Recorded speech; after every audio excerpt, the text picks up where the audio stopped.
Hello, my name is Marcus and welcome to Tabletop Reviews 5 Games I've Played. Part 9. Wow. Yeah, man, I've got a couple more parts that I need to get recorded and done with. Okay, part 9. Let's start off with Azul, a big one here, a big game from, when the frick was it, 17 was released, really big, bunch of different versions, and we recently played it. I was not impressed, I have to say. I really wasn't. So the gameplay, like, to me, every round somebody is going to end up with, like, we've all just added blacks to the middle, and somebody's gonna end up taking 9 blacks. You can't use that for shit, so you're gonna get a bunch of minus points. I dislike that. Every single round we played, somebody had to take that. So you're just lucky, and there was the person sitting next to me was sitting there counting constantly, just going, okay, so if you take this one, it's not me. That's what she's drafting for. And then she looked over at me and like, you can use this, and then she hate drafted. So she's drafting not for herself, but against everybody else. I immediately right there, I'm sitting there going, what the fuck? I fucking hate this. And I'm using those words deliberately because you don't freaking hate draft. Oh my god, I hated that. Don't hate draft. I hate it. And it, like, the gameplay encourages, because of course, you don't want to end up with all those and get those minus points. So the gameplay encourages her to hate draft. And then you have that in the things where, like, at the end I was sitting, okay, so we just play until this is filled. Oh no, we play this now. Until one row is complete. Okay, so not the entire thing. Which is like what I want to fucking do, right? I want to complete the thing. At first I tried to do it in order, so it's like starting from right and then going in. That's not really possible, but it was for fun, right? But I'm just sitting there like, oh my god, seriously, I'm not even close to completing this one. I'm trying to make combos, which is difficult. That's just the challenge of the game, which is not bad. That is difficult. That's fine. But I'm just sitting there going, I'm not going to complete this. This is going to look like shit. Why the fuck are we not completing it? Make it one row less, and then let's fucking complete it. Yeah? Let's fucking complete it. Rather than this bullshit of having something half done and then maybe you can create something. The scoring is very interesting, like how many do we have in this and this way, and you count it up.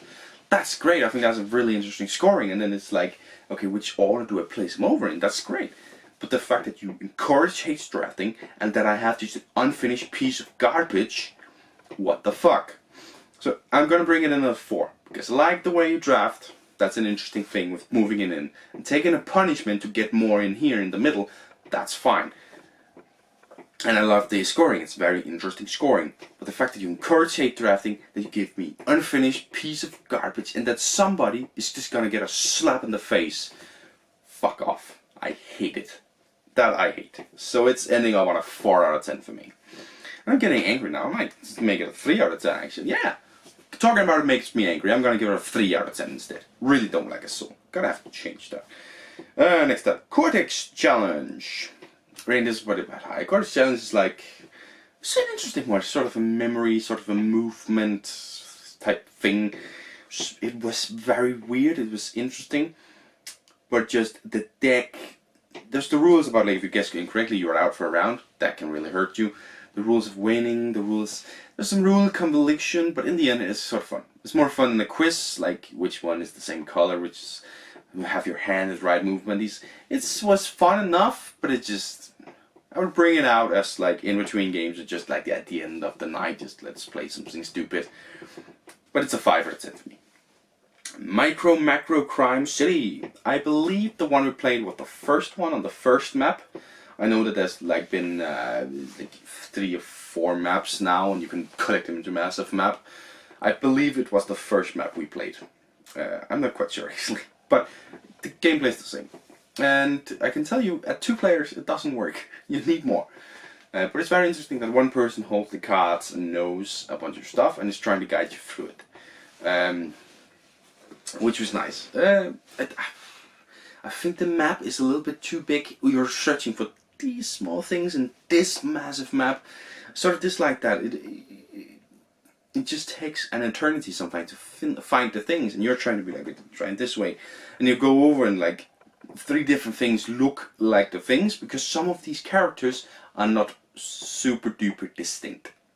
They're not. They're not. I've seen that on the map. They're not super duper distinct. Some of them are really distinct, some of them are not. And you're sitting there like there's 3 different people here who look like him. And it's like, oh, 2 of them is correct. Okay. I mean, and of course the challenges get harder and harder, which is good. Start easy, go more difficult, which is fine. But even the easy ones, like, the only thing is just because they're gathered like this square rather than all the squares. But like, seriously, going all the way through it, that's way too freaking difficult. So yeah, but it's just fun enough to have a group and they're trying to look over and be like, oh my god, where is it? Where is this person? It's fun enough. I'm giving it a 6. I have a few complaints about it, but it's fun enough. Like, I would play it again and I would play the other maps. I would not play the massive map. That's fuck off. No. Next up, Codenames Disney Edition. Yeah, it's Codenames, right? Codenames. I heard a lot about it. Was interested to play it. It's fine. Again, it's very fine. I think it's good. This thing about like saying something that connects. It's definitely best with pictures. Don't go for words. It's best with pictures. Jesus. But it again falls into like the chameleon and spy. What the frick is it? It's called. What is it? Spyfall. It sort of ends in that one, like, but this time you have to make it obvious as well. Like, but it's only one word. But it's like the opposite. Make it obvious, but for multiple things, and that's difficult. Sometimes it's easy enough. Like Red Code 3. Sometimes you have the idiocy to say smiling for. Okay, well, I can see 16. That's a real fucking story. I was so pissed because that is the dumbest shit ever. Anyways, so that makes the challenge. It's fine. It's good. I think it's a little bit unbalanced because blue just constantly starts. I don't know if that's. I don't know what that accurate is. That is. Maybe we're just unlucky. But anyways. But it's fine. It's good with saying these things and figuring out. What I dislike is the very harsh lock element, which is you just then over cards like, what the fuck am I gonna say? Blue. It's stupid. So, but I'm giving it a 6. It's fun, and we've played it again. I've said, let's play this one again. It's like, yeah, fine. So it's fine. Codenames is a good game. Played with pictures, not words. Pictures is the way to go. Otherwise, it's fine. The last one, Just One. We actually just played this one recently, and we're probably gonna play it again soon enough because it's actually really fun. So there's a word, and you have to write something that matches that word. And there's a bunch of rules, and I think what makes it a little bit annoying is I'm playing with people who like are crazy strictlers to the rules. In some areas, yeah, whatever, that's true. In other areas, like, come on. They take this one word rule is very serious, and sometimes like fair enough. Other times it's like these 2 words is like a word. You know, you don't say these independently of each other in these instances. No, it's 2 words. For a party game like Just One, or Codenames for that matter, Chameleon, Spyfall, you need to have some licency on these things. Like, and the same with Just One. So I think that drags my experience of that. But otherwise, it's actually pretty fun.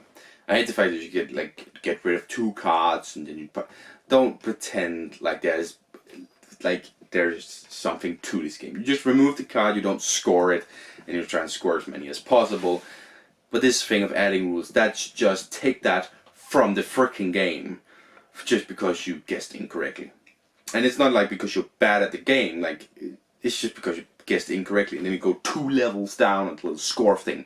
How is that fair? How is that fair? It is not. Okay, so these things sort of drag it down, but it's still a 7 out of 10. And we've played it a couple of times, we'll play it again. We've played it with a lot of people, and it's a lot of fun. And it's just a lot of fun to just play this thing and try to, what words work, and you're saying we say a bunch of stuff, and again they're like pissed off because we say things.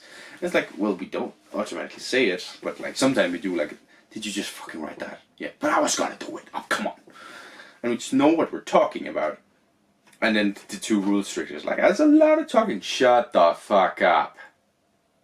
It's just fun. 7 out of 10. And that's another episode. I hope I didn't spend much time on this one. I have some previous ones. I've spent a lot of time on some of these videos. I need to stop doing that. Anyways, thank you very much for watching. I will see you in the next one. Bye.